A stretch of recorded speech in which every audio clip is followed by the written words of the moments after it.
ये बेरहम हत्यारे 2 करोड़ 20 लाख तक की तादाद वाली बड़ी बड़ी कॉलोनीज में रहते हैं। ये अपने शिकार को एक यूनिट के तौर पर घेरती हैं। सोल्जर एंट्स सबसे हमलावर चींटियां होती हैं और इनकी लंबाई 1 इंच से भी ज्यादा होती है। ये तो अपने साइज से कई गुना बड़े क्रैब्स पर भी हमला कर देती हैं। खाने की तलाश में स्काउट पार्टी 1 घंटे में 25 मीटर तक सफर करते हुए अपने रास्ते में पड़ने वाली हर चीज को खा जाती है। इन्हें अपनी कॉलोनी के ढेर से मेंबर्स का पेट भरना होता है और ये अभी अभी शायद एक पोटेंशियल गोल्ड माइन तक पहुंच गए हैं। ये है दीमकों की एक ऊंची सी बाम्बी।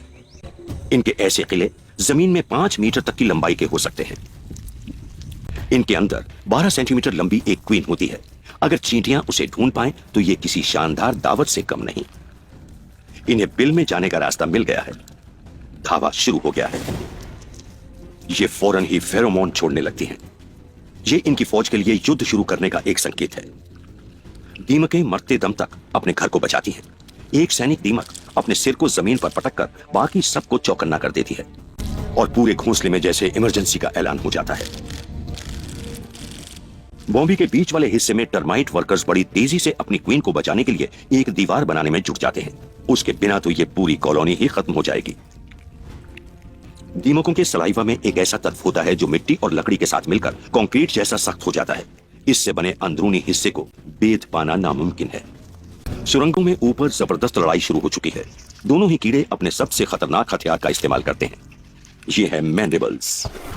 चींटी के मैंडिबल तेज छोर वाले क्यूटिकल की एक मोटी परत होते हैं और खींचने या पिंच करने के मामले में ये बहुत ही मजबूत होते हैं। ये अलग अलग तरह की फाइब्रस प्रोटीन से मिलकर बनते हैं जो कार्बन फाइबर जैसा होता है।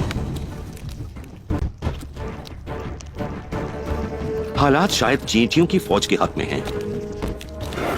चींटियों की पूरी बॉडी एक आर्मर्ड शेल से ढकी होती है जिसे कहा जाता है एक्सोस्केलेटन। ये एक बहुत ही मजबूत प्रोटीन काइटिन से बना होता है। लेकिन दीमकों का सिर्फ सिर ही आर्मर्ड होता है, इसलिए उनके नर्म शरीर पर आसानी से हमला किया जा सकता है। चींटियां दीमक के सिर और छाती के बीच वाले नर्म हिस्से पर हमला करती हैं। दोनों ही इंसेक्ट्स में तेज धार वाले मैंडिबल्स को ऑपरेट करती हैं बड़ी बड़ी मसल्स जो इनके सिर के काफी बड़े हिस्से में मौजूद होती हैं। लिहाजा ब्रेन के लिए थोड़ी सी जगह ही बचती है। लेकिन दीमकें जानती हैं कि इनकी जान लेने वाली चींटियों में एक कमजोरी है। स्केलेटन के ठीक नीचे मौजूद चींटी की गर्दन वाले जॉइंट पर हमला करके सिर काट डालती हैं।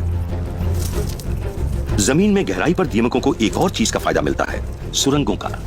अपने दुश्मनों को घेर कर मारती हैं, लेकिन इनकी बाम्बी के पतले पतले रास्तों में मुकाबला होता है एक एक के बीच। टर्माइट क्वीन को मारने के लिए नेस्ट में ज्यादा गहराई तक पहुंचने की कोशिश में काफी चींटियां मारी जा रही हैं। तो चींटियों की फौज को यहां हार माननी होगी और कोई ऐसा दूसरा शिकार ढूंढना होगा जो इतने जोरों से न लड़े। दीमकें जीत जाती हैं और उनका घर भी उनके पास ही रहता है। लेकिन यहां मुकाबला वाकई बहुत करीबी था। अब वक्त है ये देखने का कि सुरक्षा में चूक कहां हुई।